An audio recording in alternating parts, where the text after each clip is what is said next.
Welcome back, everyone. We are starting a brand new series here on the channel, and it is an all-time White Sox team build going for the Gauntlet. We are trying to take down every single team in the MLB. So for the inaugural game, we are going up against HT Gaming. You can find his links in the description, and a good friend of mine as well. So be sure to check him out. He is probably going to go with the All-Time Marlins. We'll check him out here in just a sec. But you can check out the White Sox team that I've built. It also includes players that are going to be on the 2020 roster. So as you guys know, the White Sox put up a bunch of moves this offseason. So I do have Grandal on this team. And for the most part, the only other guy I have here is Encarnacion. There are a couple guys in the rotation that I could have used, like Keuchel and Gio Gonzalez. But I kind of like these guys that we already had anyway. And of course, we have to have Bartolo Colon in that starting rotation right in the middle. And this is the bullpen as well. Not too shabby. The back end is pretty decent. Canely can be pretty nasty against some guys. Jones has a lot of movement and some velocity. Gossage, you guys all know how he does. I don't really love this Robertson card, but I do like this Tyler Clippard. There's also an Alex Colomé that I don't have on this squad. And I would like to pick him up because I really like that card in BR. The only lefty I have in the pen here is Aaron Bummer, which is not great, but we will see what he can do if we even need to use him. I'm not someone that stresses too much about lefty-lefty matchups unless a guy has a ton of lefties in his lineup, so I'm okay with this bullpen.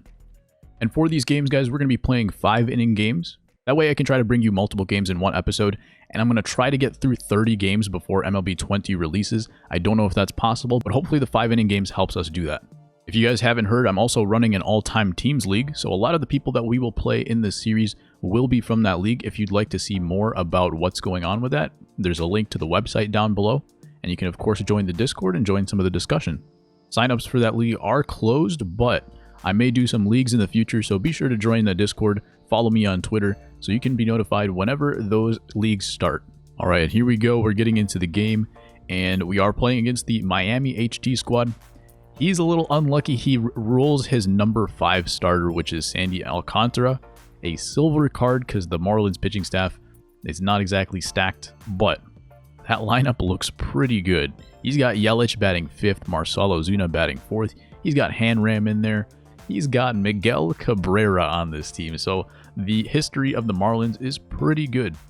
We are also playing on All-Star. So the difficulties for these games are going to be different. I may play some games on Legend. Probably most games will be on Hall of Fame, but HT suggested that we play on All-Star so we could hit around a little bit. We're just going to have a fun game right here.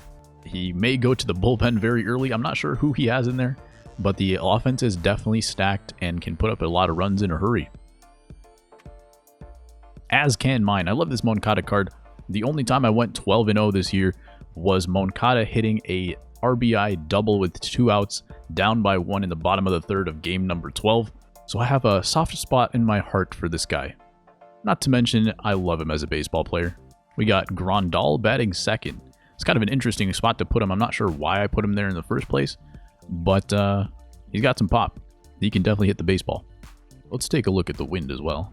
The wind is blowing out 9 miles an hour in an all-star game, so this should be a lot of fun. And he's going to the bullpen right away. He's got Andrew Miller in the bullpen. I'm not going to lie to you, I had no idea he was on the Marlins at any point in his career, but it is only a 5-inning game, so he doesn't have far to go with the bullpen, although they probably have some reduced stamina as well. That was pretty ugly. We do have Big Frank. This is one card that pretty much everybody has either used all year long or has seen in other people's lineups all year long, and we're continuing to use him here. Does not get the job done, swinging a couple of bad pitches. He's got Ichiro leading off, Jeff Samardzija on the bump. Apparently his primary pitch is a 2-seam fastball, which is not a good sign for All-Star, as he gets the first pitch base hit to right field. Second pitch of the game is lit up by Jose Reyes. It's going to be a home run. The wind carried that a little bit, but the wind's going in a different direction, so I think that ball's gone no matter what. We got to work up in the zone. He's already hit 2 pitches low. Samardzija is currently being outpitched by Sandy Alcantara. Another hard hit ball up the middle. We may need to make some moves early here in the game. Let's throw a pitch off the plate. How about that? Nope, still hits the zone. Thankfully, it was off the end of the bat. Not going to be a home run. And we get our first out. Throwing another slider that he is all over. Larry Doby makes a nice running, falling catch there. We throw back to first for no reason. When you have Miguel Cabrera's signature series card batting and near the bottom of the lineup. That's a pretty stacked team. 3 lineouts to end it here.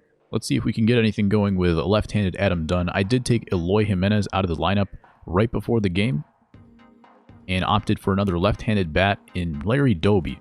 Now that he's got a big left-handed pitcher on the mound, I don't know if that was a good decision. One thing I've noticed is that he is willing to attack with the fastball, so I will be looking for that pitch.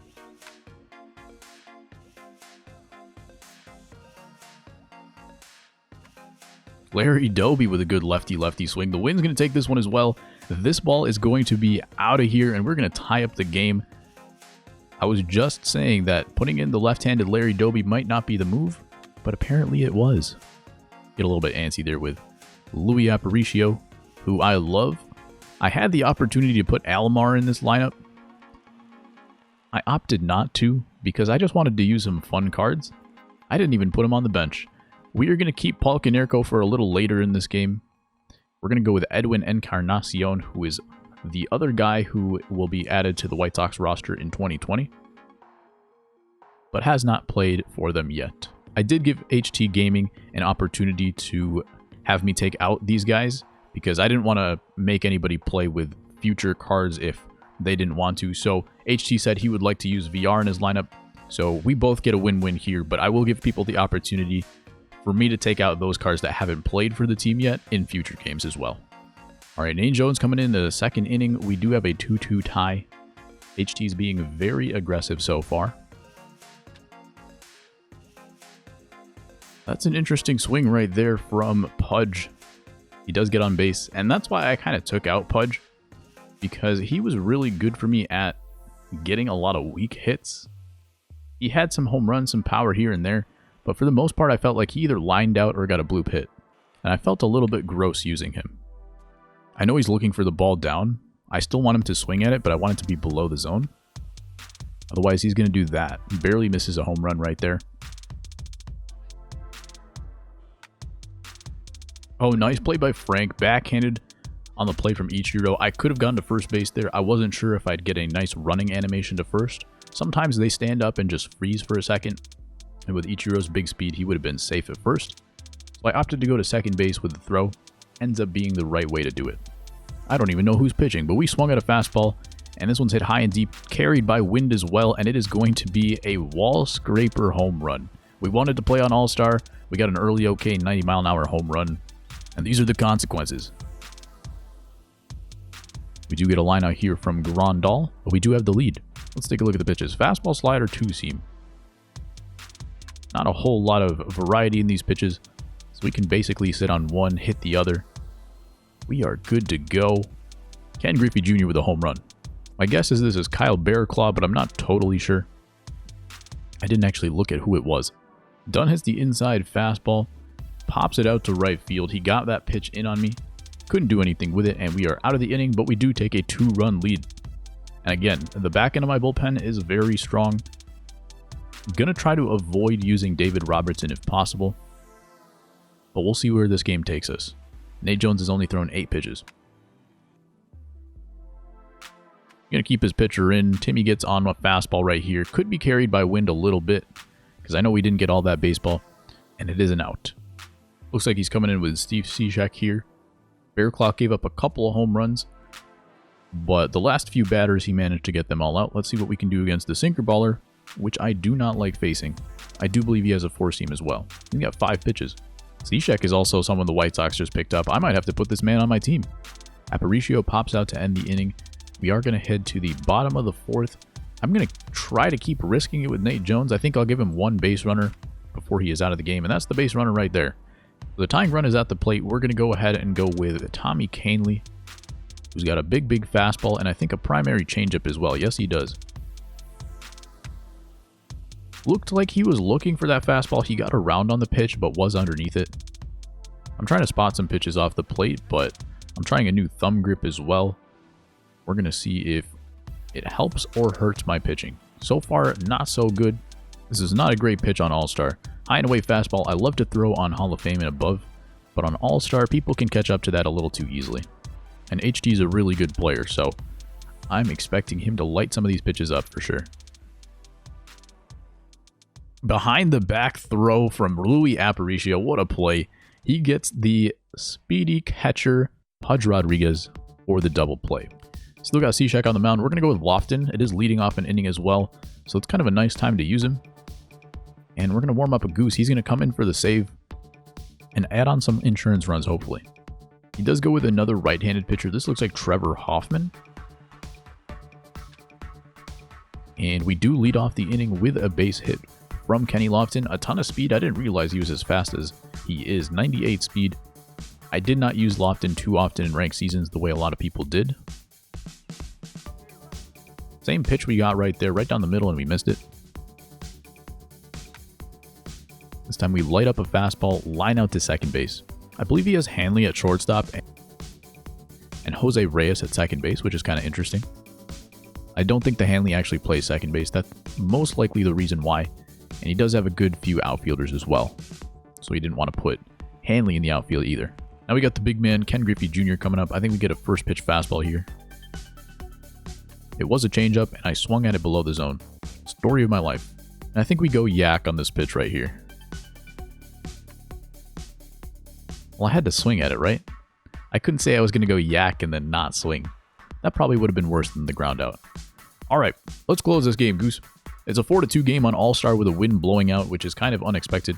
We've been very aggressive with the swings. We haven't really been taking too many pitches. And he's going to bring D. Gordon off the bench. The gold D. Gordon is expensive, but is very, very good. Does pop out to center field on the first pitch. Again, we've been hacking away. We have not been taking many pitches at all in this game. So if you throw a good first pitch, it's very likely to get the opponent out.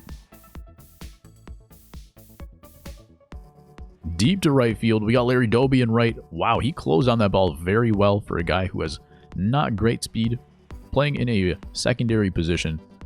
So thankfully we made that play right there. We got 1 out to go. Reyes has already homered in this game. He accounted for both of the runs so far. We're going to try to prevent him from accounting for any more. We have guys on the bench that we could use. I have Omar Vizquel on the bench that I could put in for Tim Anderson right here. And he might have made that play, which means I'm going to take him out, and we're going to see if we can make that play next time. My current shortstop is Luis Aparicio.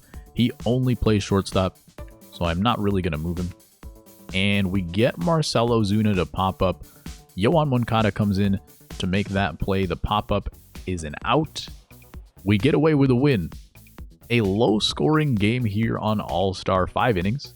But still, the wind was blowing out. He had a silver pitcher starting. This could have gone very, very differently. But in the end, it was a fantastic game. Appreciate HT for playing me right there. And that is the first win in the White Sox all-time team gauntlet. We are going to be right back with another game. And again, I'm going to try to play as many games as I can in these videos. So they may be a little bit longer, but you might get 3-4 games in one video. So that's the goal right here. Again, thank you for HT for playing. His link, along with everybody else's links, will be in the description below. Make sure to check him out. And that's a good game right there. And we are getting into game 2 of this all-time team gauntlet. We just played against HT Gaming, and now we are going up against Lauren Logiefrog from Twitch. Make sure to check her out in the description as well. She's going with the Cardinals. That's her favorite team. And she ends up pulling the Adam Wainwright card, which is one of my least favorite cards to face in MLB The Show. I'm just not very good against hitting sinker ballers. And Tom Seaver's not great for me either, although he is a 99, which will be nice in a game where there's less offense and less pitching as well. This is another 5-inning game, so let's see how we do here. Lauren's one of those streamers who's always focused on her chat as often as possible, so sometimes she ends up getting a little distracted during games, and it hurts her record from time to time. But I've known from times when I've played her offline, she can really bring it. So there's no way we're taking this game lightly. We gotta put on the gas pedal from the first minute of the game, and if we throw pitches like that, we will absolutely lose the game. Clean inning to start, and now we got Yoan Moncada leading off. We go with a nice base hit to start off the game with Yoan Moncada. We had to foul off a lot of pitches there. Again, I'm not very good at hitting sinker ballers, but we did foul off a few tough ones, and now finally get one up the middle. I seem to be late way too often on sinkers. I feel like if it's a 4-seam fastball, I can get on top of it, but the sinkers I end up being very late on. That one was on me, but it feels like even when I am right on them, I just don't get a good piece.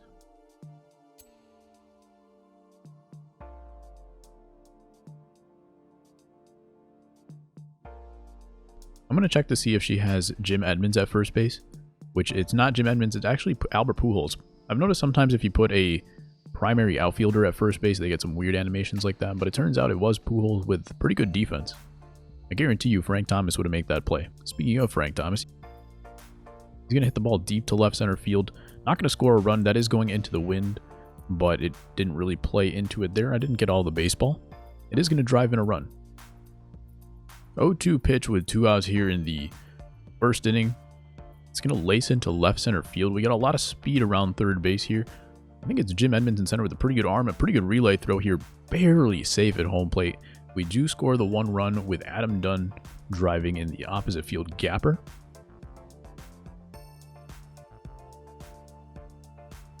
And Tim Anderson hits a low and inside pitch. Don't know how he got to that ball. We kind of got to that spot a little bit early with the swing. It's like that. I think that helped out a little bit. One of the worst feedbacks you're ever going to see. Low and in there. Probably should not have scored a run, but it did. Hard hit to second base. The runner was off with the pitch. Easy play for the second baseman. We are out of the inning, but we do put up 3 runs. A very good start to the game. Lou Brock's a really sneaky card. If you guys haven't used this card, I'm not sure how expensive he is in the market right now, but I've used him in quite a few events, and this guy hits just about everything.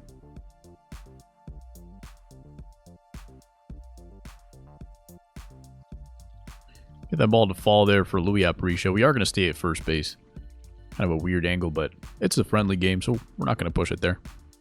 We are going to pinch hit early here just because it's a short game, and I want to try to get as many of these bats in from the bench as possible. Yoan with a double play ball here. I thought we were going to get to it, but it was a very good pitch below the zone and away from me. We end up rolling over, and we are out of the inning. Deep to left field here for Lauren. She's going to fly out to the track. I think she got every stitch of that baseball. I know the wind's blowing in from that direction as well. So very easily could have been a home run in other circumstances, especially if we were playing online. We go pretty deep to center here with Grandal. Wind's going to knock this down as well. And Jim Edmonds makes the catch at the wall. But I don't mind swings like that being outs because it's a low and away pitch that I pulled. Probably doesn't deserve to be a home run, even if I do put a good swing on it, so I don't mind that at all. It was a good pitch. And there's another good pitch right there. She backdoors me with the slider. Did not expect that to catch the plate, and we are down 2 outs here. Another good at-bat here for Lauren. Matt Carpenter goes 3-1. She got the walk with the last batter as well, and she's going to get the walk here as well. So Kane Lee doesn't have the greatest control in the world. That's probably it for him right there. The tying run is on deck, so I don't want to go any farther than that. Nate Jones is pretty effective, and she's going to be patient here to start as well. Low and away slider, I don't like throwing to Pujols, but sometimes you got to throw some pitches. Make them look for something else, so you can get them out with another pitch. And she's being very, very patient. I'm not trying to go off the plate with these pitches necessarily. I'm just not a very good pitcher sometimes.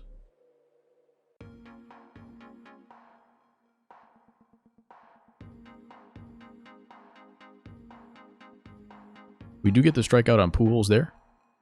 And then Stan Musial pops up. So we do get out of the inning. No damage done. She was very patient. And then all of a sudden, right after the strikeout from Pujols, it was a first pitch out. And Larry Doby unloads on that ball right there. He started off very, very cold for me. And then I played John Bear Gaming in Lunchtime League. He hit about 5 home runs against me with Doby in that series. And then finally, I started to figure out how to hit with him as well. Kenny Lofton is available here, but I do want to get Paul Konerko in at bat. He's been very good for me. Some of those numbers are ranked numbers, and some of them are from friendlies as well. But I just love this guy's swing so far. It's like a combination of Nelson Cruz and JT Realmuto. Really good at using the whole field as well. And a big slow hook from Sengwan-O. Wasn't really expecting a slow one like that. We do get the strikeout there for Paul Konerko, unfortunately.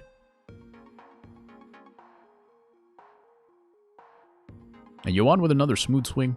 Helped out by the wind again. That could have been a line out if the wind didn't push it kind of away from Stan in right field. So we get a 2-out double there. I want to get some more at-bats from some of these guys, kind of featuring the all-time team here. So we want to try to get as much coverage for these guys as possible. Off the bench last game, we used Kenny Lofton. Here we got a chance to use Encarnacio again. And Paul Konerko. Another deep fly here to right center field. Wind might help this again, but it is a fly out to the track. The wind definitely helped. I did not get all that ball. Another low and away pitch to Grandal just like before. But it is an out to the wall. We are going to go with Rich Gossage. Again, we only have Aaron Bummer in the pen against lefties. So I will use my best diamonds as much as possible, no matter what the lefty-righty combination is. Hard hit from Lou Brock. This is going to be a lineout. We have been getting some soft contact here in the game, but that was absolutely dumped on right there. Matt Wieters is an interesting pick here for the all-time Cardinals team because the 98 Yadier Molina is available. I'm not sure if Lauren just doesn't have the card right now or doesn't like hitting with him, but that is 2 outs. See if we can cap off the game with an out from Ozzie Smith, who can pop off from time to time. Inside out swing, gets on base. We will have to face at least one more batter with speed on first. That actually does break up the no-hitter as well. It is only a 5-inning game, so it wouldn't be that significant either way, but that was the first hit of the game. A couple base runners already from a couple walks. We can't finish it out 100%. Dot right there from Goose, and we got one more strike to work with. See if we can waste the pitch here. Good check, holds up right there. And we get the check swing strikeout that was not going to be called strike 3. So they did call it on the swing. That's a GG to Lauren right there. Again, Logiefrog on Twitch. If you guys haven't followed her already, make sure you do. One of the most active people in the community. And that should do it right there for the first all-time team video as well. We will try to get about 3 games in per video. This is only going to be 2 for the first one, though. And I hope you enjoyed the gameplay right there. Lots of new stuff coming to the channel. I know some of you guys are only here for the tips videos for the last couple of years. We are going to do some tips throughout these videos from time to time. As soon as like something comes up during a video, I will try to talk about it if it's valuable to improving your game as well. I will always continue to do tips videos as they come out. The new beta comes out in a couple days as well. So you better believe we'll be talking about that. If we have something to talk about on the channel with it, we absolutely will. Otherwise, we're always discussing things like this on Twitch. So I hope you enjoyed those couple battles. We took down the Marlins and we took down the Cardinals. We got 28 more teams to take down, and we will try to face another White Sox team as well. So again, hope you guys have a good one, and I will see you later.